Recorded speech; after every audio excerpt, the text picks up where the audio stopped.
Welcome to बोट Thakur IAS academy. My name is Rohit Kumar. आज 14 fab 2023 है। आज का द करंट अफेयर जो कि द हिंदू और असम ट्रिब्यून से लिया गया है और इंडियन एक्सप्रेस से, जो आपके असम पब्लिक सर्विस कमीशन के लिए बहुत ही महत्वपूर्ण है। तो चर्चा करेंगे। सबसे पहले आज के सबसे प्रमुख आर्टिकल पर चर्चा करेंगे। हम ये समझेंगे कि ये आर्टिकल हमारे लिए इतना महत्वपूर्ण क्यों है और इससे प्रीलिम्स में किस तरीके के प्रश्न पूछे जा सकते हैं और मेंस में किस तरीके के प्रश्न पूछे जा सकते हैं। साथ साथ में असम ट्रिब्यून से जो लिए गए दो न्यूज़ हैं आपके, जो आपके एग्जाम में प्रश्न के रूप में बन सकता है, उससे संबंधी भी बातें हम करेंगे। तो एक एक करके चर्चा करते हैं, शुरू करते हैं। सबसे पहला, द हिंदू और इंडियन एक्सप्रेस दोनों में ये आर्टिकल दिया गया है।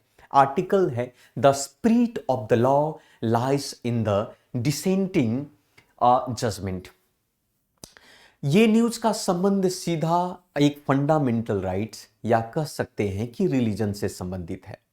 हम जानेंगे कि ये न्यूज हमारे लिए, ये आर्टिकल हमारे लिए इतना महत्वपूर्ण क्यों है और आर्टिकल के संदर्भ में इन सभी चीजों पर हम बात करने वाले हैं।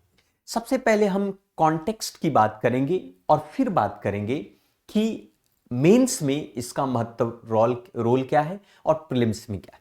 अगर हम प्रीलिम्स की बात करें तो इसमें आपका ये प्रश्न पूछ सकता है कि दाऊदी बोहरा कम्युनिटी क्या है।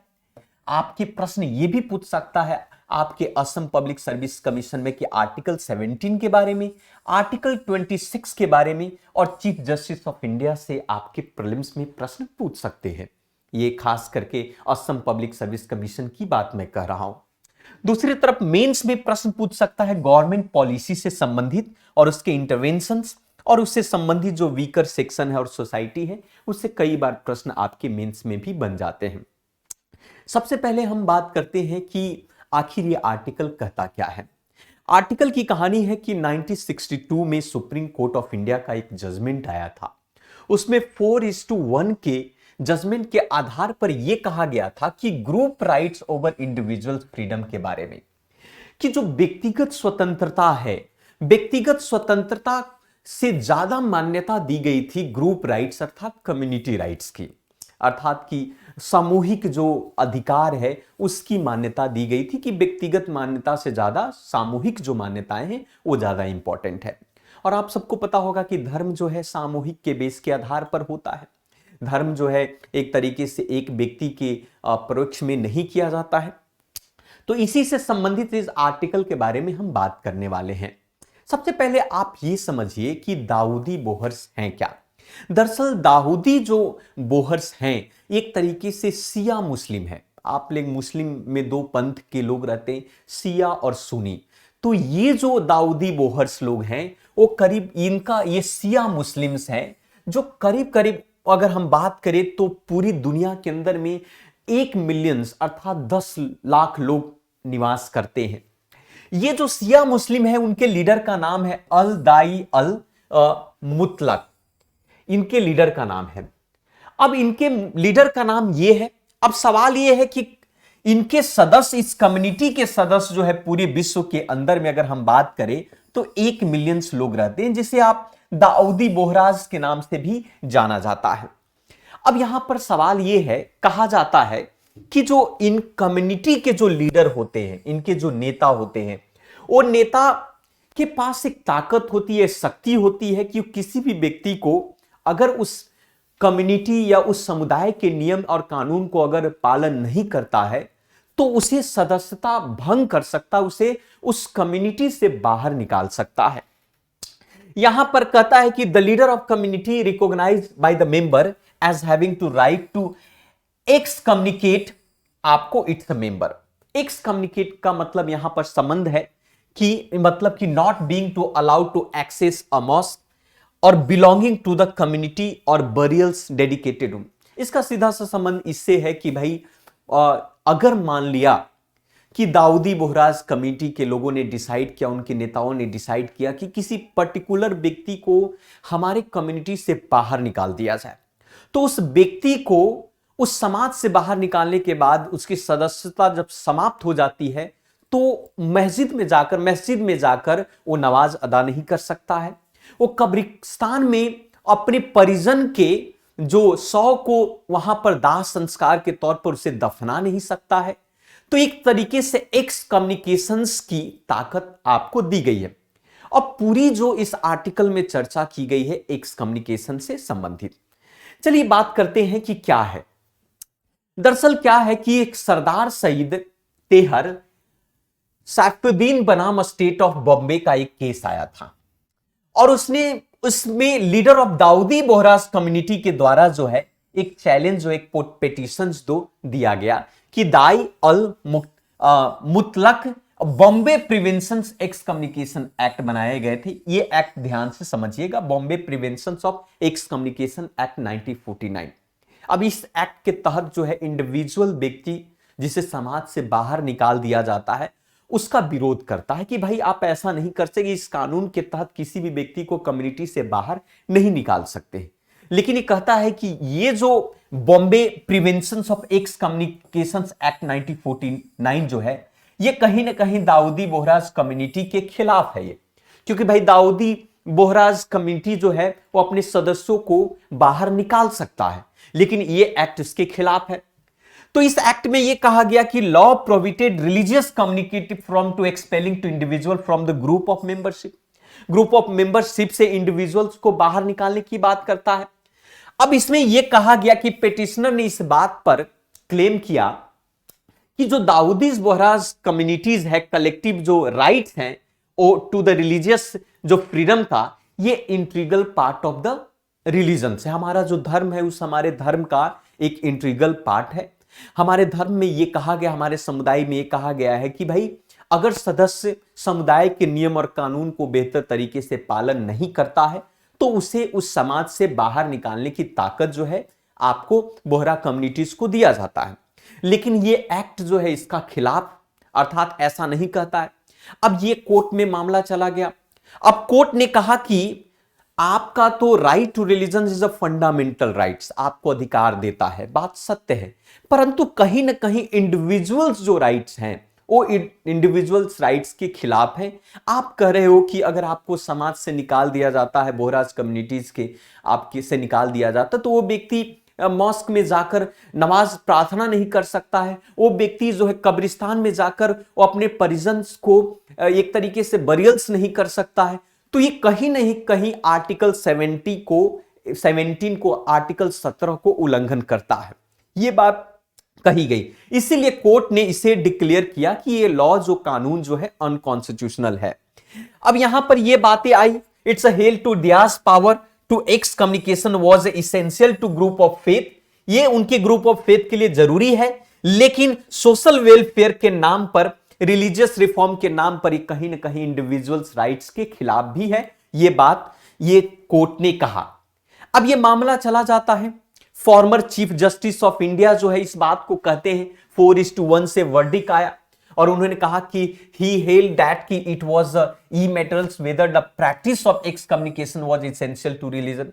ये बात सत्य है कि भाई उनका जो समुदाय है, उनकी समाज है, उनके लिए प्रैक्टिस महत्वपूर्ण है, इंटीग्रल पार्ट है, लेकिन ये कहना भी कहीं ना कहीं गलत होगा।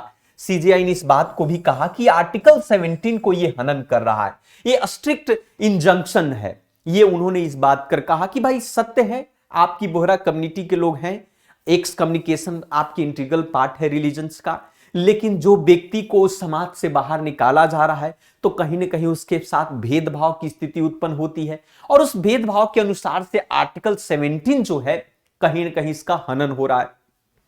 तो इस बात को लेकर कि कोई भी व्यक्ति जो है a person who had been excommunication would be a dissent, अगर किसी व्यक्ति को उस समाज से बाहर निकाल दिया जाता है तो कहने का मतलब वो एक आर्टिकल 70 के तहत एक तरीके से कह सकते अनटचेबल सा महसूस होगा।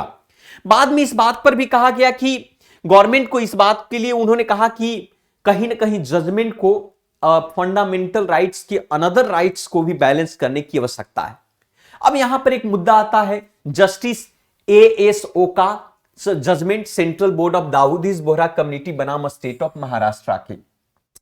इसमें इस बात कोर्ट ने अग्री किया, कुछ कारणों के साथ उन्होंने अग्री किया। उन्होंने कहा कि जो ओरिजिनल जजमेंट था उन्होंने पूर्णतः रूप से एक तरीके से पूर्णतः रूप से कहा कि राइट ऑफ रिलीजन डिनोमिनेशंस की बात कहा कि पूरी तरीके से उन्होंने सर्वेक्षण नहीं किया। उन्होंने कहा कि आपने एक तरफ आर्टिकल 70 का हवाला देते हुए यह कहा कि वो एक तरीके से एक्स कम्युनिकेशन इज इलीगल है, आपका वॉयलेट करता है फंडामेंटल राइट्स का। लेकिन दूसरी तरफ आर्टिकल 26 या फिर फंडामेंटल राइट जो है, राइट टू रिलीजन्स भी की बात की जाती, उसका भी तो मद्देनजर रखना चाहिए। तो साहब ने इन्होंने कहा कि original ruling has failed to examine whether rights of religion denominations ought to be balance with to other. उन्होंने कहा कि जो पिछली जजमेंट है उन्होंने वो बैलेंस नहीं कर पाई, क्योंकि भाई एक तरफ आर्टिकल 70 है तो दूसरी तरफ आर्टिकल 26 है, जो कि राइट टू रिलीजन का भी अधिकार कम्युनिटी को देता है। हम चर्चा करेंगे कि इससे कई प्रश्न आपके एग्जाम में पूछे जाते हैं। तो फिर इसके बाद सरदार सईद इंडियन आपके इसके बाद इवॉल्व हुए, बहुत सारे मुद्दा इस पर आया और कहा कि इसके लिए चाहिए, इस जजमेंट में एस ओसाका साहब ने कहा कि एक बड़े बेंच की आवश्यकता है, एक लार्ज बेंच, 9 जजों की एक बेंच बनाओ और उसको पुनः रूप से उस पर जांच पड़ताल होनी चाहिए और फिर जजमेंट देने की आवश्यकता है, ऐसा उन्होंने इस बात पर कहा।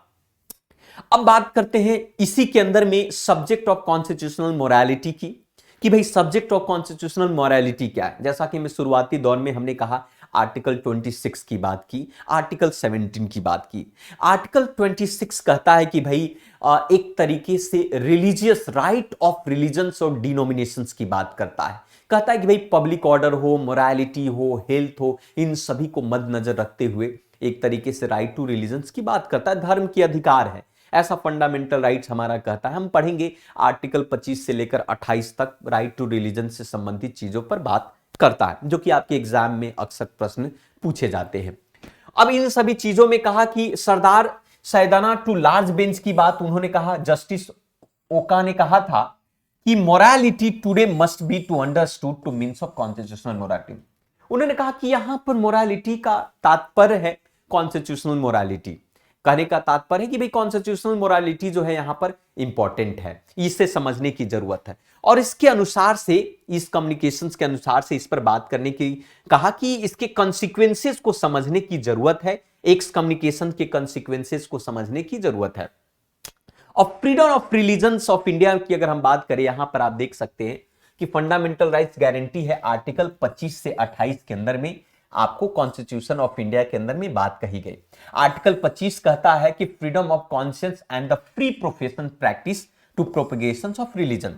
वो अपने धर्म को अपने तरीके से स्वतंत्र है कि भाई किस तरीके से धर्म अपनाना चाहिए, कौन सा धर्म, अगर हिंदू हिंदू मुस्लिम बन सकता है, सिख बन सकता है, ईसाई बन सकता है, उसी प्रकार से मुस्लिम हिंदू, मतलब आप स्वतंत्र है अपने धर्म को, है ना। वही आर्टिकल 26 कहता है freedom to manage to religious affair. आप स्वतंत्र अपने धर्म को मैनेज करने के लिए, चाहे कम्युनिटी के बेस के आधार पर हो, चाहे आप ग्रुप मिजन के बेस के आधार पर हो। आर्टिकल 27 भी है, freedom to payment of taxes से बात करता है। आर्टिकल 28 जो है फ्रीडम टू अटेंडमेंट रिलीज, उसी प्रकार से आर्टिकल 28, आर्टिकल 29 और 30 जो है protection of interest of minority की बात करता है। तो एक तरीके से ये बात कही गई है, मतलब साफ साफ इसका मतलब ये हुआ कि उन्होंने कहा, इस जजमेंट से यही बात पता चलता है कि भाई essential to practice might to be faith, आपका विश्वास जो है, आपका विश्वास, हर व्यक्ति का विश्वास होनी चाहिए, लेकिन विश्वास किसी भी व्यक्ति के गरिमा को हानि ना करे तो बेहतर है। धर्म अपने तक सीमित हो लेकिन व्यक्तिगत गरिमा का हानि ना करे, इस बात। So it cannot be allowed to be undermine to dignity of the individual. प्रत्येक व्यक्तिगत गरिमा को बनाए रखना जरूरी है। Discrimination within to religious boundary often to breaches, कभी कभी जो है धर्म जो है प्रत्येक व्यक्ति के अंदर में एक तरीके से एक लिमिट लेकर खड़ा हो जाता है, मतलब लिमिटेशंस लगा देता है। तो अब इस पर बहुत सारे मुद्दे अभी आएंगे, अभी और भी जजमेंट होगा और भी बहुत सारे मुद्दे, लेकिन हमारे एग्जाम के पॉइंट ऑफ व्यू से आर्टिकल 17, आर्टिकल 26 और बाकी के अन्य आर्टिकल जो है काफी महत्वपूर्ण होता है।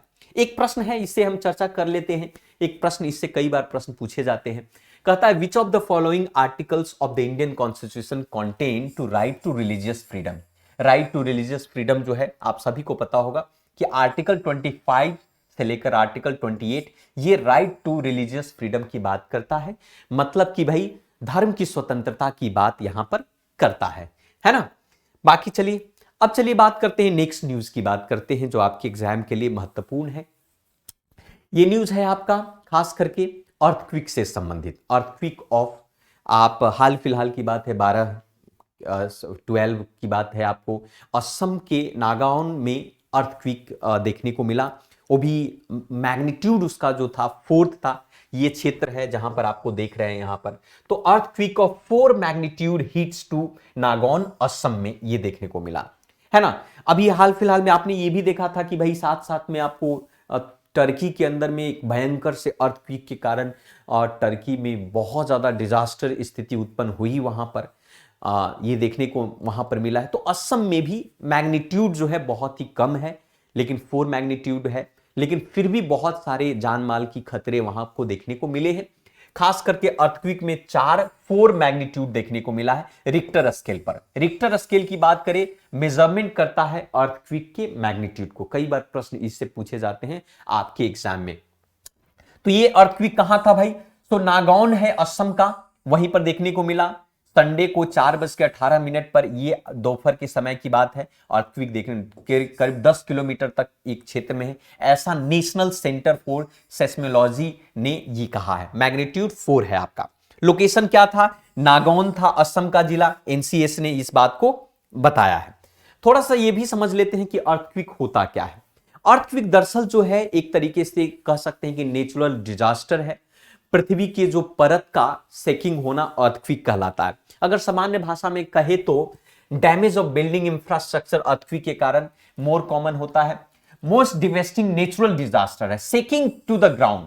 पृथ्वी की पहली ऊपरी जो क्रस्ट है वो सेक करता। अब किसके कारण से होता है? कई बार प्रश्न पूछे जाते हैं कि ये इसके किस चीज के कारण? तो पृथ्वी के जो आउटर लेयर है उस आउटर लेयर का सेक होना अर्थात हिलना। टेक्टोनिक प्लेट जो है हमारे पृथ्वी पर, जो टेक्टोनिक, उस टेक्टोनिक प्लेट के हिलने के कारण अर्थक्वेक की स्थिति उत्पन्न होती है। ज्यादातर ये पत्थर के बने होते हैं, रॉक्स के बने होते हैं। So they are made to rocks and constantly move करता है आपका। एक प्लेट दूसरे प्लेट से टकरा जाते हैं। आप जब पृथ्वी के क्रस्ट के बारे में पढ़ेंगे तो पृथ्वी के क्रस्ट है, मोल्टन है, आपका कोर है, आपका मेंटल कोर, ये सब चीज के बारे में आप पढ़ेंगे। और कैसे जो है पृथ्वी की जो लावा पर हमारा बहुत सारे प्लेट जो है फ्लोट कर रहा है, एक प्लेट दूसरे प्लेट से टकराता है जिसके कारण से अर्थक्वेक की स्थिति उत्पन्न होती है। तो टेक्टोनिक प्लेट जो है कॉन्स्टेंटली मूव करती है आपका, और वो आपस में स्टक कर जाती है। So when they stuck, pressure build up होता है और वही plate will be suddenly move करने लगती है। तो आपको अर्थक्वेक की स्थिति उत्पन्न देखने को मिलता है। अर्थक्वेक के मैग्नीट्यूड को मेजर किया जाता है रिक्टर स्केल पर। ये कई बार प्रश्न पूछा जाता है, रिक्टर स्केल पर मेजर किया जाता है। ये रिक्टर के द्वारा जो है इसकी एस्टिमेशन की गई थी। इस स्केल को डेवलप किया था चार्ल्स एफ रिक्टर 1935 में, उसको मेजरमेंट किया था। तो कई बार प्रश्न आपके ऐसे पूछेंगे असम पीसीएस के अंदर में कि ये आपको किस पर मेजर किया जाता है। जैसे इस तरीके के प्रश्न पूछे गए थे, the intensity of a scale of earthquake. Earthquake के स्केल की इंटेंसिटी किस पर मेजर की जाती है? तो मैर्केलिस स्केल है आपका, ए इसका राइट आंसर होगा। The point where energy is release during the earthquake. Earthquake के दौरान जो है कौन किस प्रकार की एनर्जी रिलीज होती है, कहां पर एनर्जी रिलीज होती है? तो हाइपोसेंटर पर। तो अर्थक्वेक के बारे में ज्योग्राफी में आपने डिटेल से पढ़ा होगा, हाइपोसेंटर क्या होता है ना। उसी प्रकार से आपका सर्कमस्टांसेस क्या होता है, कैसे पी वेव क्या होता है, एस वेव क्या होता है, शॉर्ट वेव क्या होता है, प्राइमरी वेव, इन सारे वेवों के बारे में आप पढ़ेंगे, कैसे कैसे अर्थक्वेक के वेव मूवमेंट होते हैं, है ना। कई बार आपको प्रश्न उससे बने, तो हो सकता है ज्योग्राफी में इससे कई बार प्रश्न आपको पूछे जाएंगे। तीसरा जो सबसे प्रमुख न्यूज है आपका नागरा होल्स टाइगर रिजर्व के बारे में। हाल फिलहाल में जो है वहां पर बर्ड सर्वे हुआ। जैसे एनिमल का सर्वे होता है वैसे बर्ड का सर्वे हुआ। तो सर्वे में यह देखा गया उस टाइगर रिजर्व के अंदर में, तो करीब ऐसे 290 बर्ड स्पीसीज जो है उस नागरा होल्स टाइगर रिजर्व में देखने को मिले हैं। और बहुत सारे उसमें माइग्रेटरी बर्ड्स भी हैं जो दूसरे जगह से नागरा होल्स में आपको अपना आवास के तौर पर रहते हैं। तो ये इससे प्रमुख न्यूज है कि नागरा होल्स टाइगर रिजर्व के बारे में कई बार प्रश्न पूछे गए भी हैं। थोड़ा सा हम नागराज होल के बारे में हम जान लेते हैं कि नागराज होल्स टाइगर रिजर्व है क्या। दरअसल सबसे पहले अगर हम प्रश्न पूछेगा कि नागराज टाइगर रिजर्व है कहां पर, तो ये कर्नाटका में है। ये कहां पर है आपका? कर्नाटका में है। और सबसे महत्वपूर्ण बात यह है कि प्रोजेक्ट टाइगर और प्रोजेक्ट एलिफेंट के अंदर में इसे कंजर्व किया गया था। शुरुआती दौर में इसे कंजर्व किया गया था। साथ साथ में नागराज टाइगर होल्स को हम राजीव गांधी नेशनल पार्क के नाम से भी जाना जाता है। हालांकि इसका नाम जो नागराज होल की अगर हम बात करें तो ये नागराज होल तो वहां की नदी के नाम के कारण हुआ है। वहां एक नदी है, रिवर है नागरा होल्स, और उसी नदी के नाम पर नागराज होल्स टाइगर रिजर्व दिया गया। ऐसे इसको अब राजीव गांधी नेशनल पार्क के नाम से भी हम लोग जानते हैं। उसी प्रकार से tiger reserve form critical connecting to habitat, वहां पर टाइगर है, एलिफेंट है, वेस्टर्न घाट के थ्रू इसको कनेक्ट किया जाता है। साथ साथ में आपका बरमगिरी वाइल्ड लाइफ सेंचुरी है, ईस्टर्न घाट के बांदीपुर टाइगर रिजर्व है। तो ये इससे भी प्रश्न पूछ सकता है, बांदीपुर टाइगर रिजर्व कहां? भाई कर्नाटका में है, ईस्टर्न घाट के थ्रू। उसी प्रकार से बरमगिर वाइल्ड लाइफ सेंचुरी है। इन दोनों को वेस्टर्न घाट का, और इन दोनों को आप कह सकते हैं एक तरीके से कनेक्टिंग करता है इसमें आधार। अब इसमें एक बार और भी कई बार प्रश्न पूछे जाएगा फ्लोरा और फना के बारे में।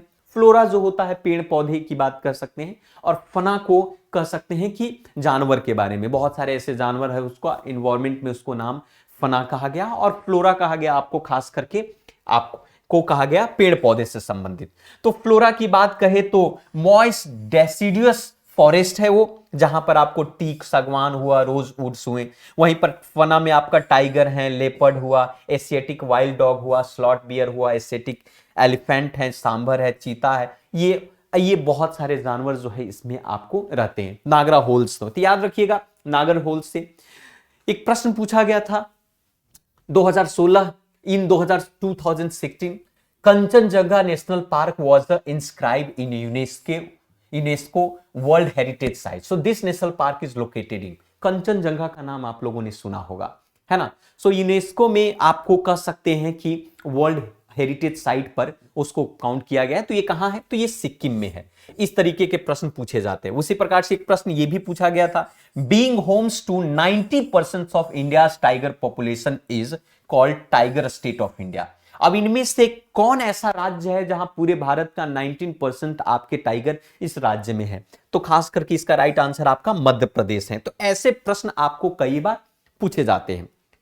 नेक्स्ट आपका सबसे महत्वपूर्ण एक न्यूज है, आपको कई बार डिजीज से संबंधित कई बार हमारे असम पब्लिक सर्विस कमीशन प्रश्न पूछती है, या यूपीएससी भी प्रश्न पूछती है। तो उससे भी आप देखिए, कॉलरा डिजीज को लेकर एक न्यूज आया है कि वर्ल्ड हेल्थ ऑर्गेनाइजेशन WHO ने यह कहा कि अफ्रीकन कॉन्टिनेंट में इस बार कॉलरा का जो बीमारी है, महामारी है, उसका प्रकोप बहुत फैलने वाला है। और इसके पीछे कारण है वहां का मतलब कि एक्सट्रीम वेदर, जिस प्रकार से वहां एक्सट्रीम वेदर चेंजेस हो रहे हैं, और आपका पुअर वाटर सप्लाई जो बहुत ही पुअर है। तो जिसके कारण से सैनिटाइजिंग या कह सकते हैं सैनिटेशन ऑफ इंफ्रास्ट्रक्चर बहुत ही पुअर है। अब उसके कारण ये कॉलरा बीमारी वहां पर बहुत ज्यादा उत्पन्न होने वाला है। तो WHO ने पहले से ही आगाह किया। अब आपके पास एक सवाल प्रश्न यहां पर यह होगा कि ये बीमारी है क्या, इसके बारे में हम जान लेते हैं। सबसे पहला पॉइंट तो ये है कि बहुत ही इन्फेक्शियस डिजीज है ये, पब्लिक हेल्थ हजार्ड के पॉइंट ऑफ व्यू से देखिए। खास करके ये बैक्टीरिया, अगर कई बार इस बार प्रश्न पूछा जाता है कि कॉलरा किसके कारण से होता है, तो ये बहुत इंपॉर्टेंट है। कॉलरा जो है बैक्टीरियम्स विब्रियो कॉलरा से होता है, और इंटेस्टाइन इन्फेक्शंस ऑफ इंटेस्टाइन आपके लीवर के इंफेक्शंस के कारण से होता है। और लीवर जो इंफेक्शंस होता है एक्यूट डायरिया बीमारी के कारण से, डायरिया, ये डायरिया की बीमारी का सिम्टम्स क्या है? ये है वाटरी डायरिया, मतलब पेट का खराब होना, लूज मोशन होना, वोमिटिंग बहुत ज्यादा होना, लेग क्रैम्प होना, पांव टूटना, इन सभी चीज के कारण जो है कॉलरा बीमारी होती है। तो कई बार प्रश्न इससे पूछा जाता है। अब सबसे प्रमुख कारण क्या है? यह प्रमुख कारण है कि कॉलरा बैक्टीरियम हमारे शरीर में जाता कैसे? हमारे शरीर में इसके जाने के पीछे कारण है वाटर और फूड के माध्यम से। कंटामिनेटेड वाटर और फूड हम शरीर के अंदर में हम लेते हैं, जिसके कारण से ये आपकी कॉलरा बैक्टीरियम बीमारी हमारे शरीर के अंदर में इंटर हो जाती है, और फिर हमारा जो इंटेस्टाइन जो है वो पूरी तरीके से प्रभावित करता है। तो इसके कारण से बीमारी होती है। साथ साथ में इसके डिजीज स्प्रेड बहुत तेजी से फैलते हैं। ये आपका ड्रिंकिंग वाटर और सीवेज वाटर के ट्रीटमेंट के आधार पर, कमी होने के कारण करंटली में WHO ने प्री क्वालिफाई 3 प्रकार के इसके ट्रीटमेंट की व्यवस्था की है। ऑरल कोलरा वैक्सीन, आपका डुकोरल्स और सैनकोल्स और इविकोल्स प्लस, ये 3 प्रकार के हैं जो फुल प्रोटेक्शन आपका, ये 2 डोज अगर आप लेते हैं तो कॉलरा की बीमारी से आप बच सकते हैं। तो WHO डिसाइड कर रहा है, प्लान कर रहा है कि अफ्रीकन कॉन्टिनेंट में इस डोज को कोविड-19 की ही तरह इसको दिया जाए, क्योंकि आने वाले कल में हो सकता है ये बीमारी फैल सकते हैं, है ना। एक प्रश्न है इससे संबंधित आपका, देखिए आपका, cholera is a serious intestinal infections caused by the bacterial Vibrio cholera. So people with the cholera experience severe and sometimes fatal diarrhea. So which of the following circumstances is associated with the outbreak of cholera? इनमें से क्या हो सकता है? पहला option कहता है a diet high in dairy products, extremely cold environment, या फिर इनएडिक्वेट सैनिटेशन और इनलैंड लोकेशन। सो इसका राइट आंसर आपका सी होगा, इनएडिक्वेट सैनिटेशन। तो इस तरीके के प्रश्न आपके असम पब्लिक सर्विस कमीशन में देखने को मिलेगा, और बेटर है कि आप करंट अफेयर के साथ आप जुड़े रहें। जितना ज़्यादा आप करंट अफेयर पढ़ेंगे और आपकी स्टैटिक और डायनेमिक को कोरिलेट करेंगे, आपका एग्जाम उतना ही बेहतर तरीके से प्रिपरेशन होगा। तो आज के लिए इतना ही। सो मिलते हैं फिर से दूसरे वीडियो में। So thank you very much. तब तक इस चैनल पर बने रहें, इस चैनल को सब्सक्राइब करें, और आने वाले जो नेक्स्ट करंट अफेयर के लिए बेहतर होगा कि बेल आइकन को प्रेस करें, ताकि आपको समय पर नोटिफिकेशंस मिले और आपकी तैयारी बेहतर हो। So thank you very much, मिलते हैं फिर से।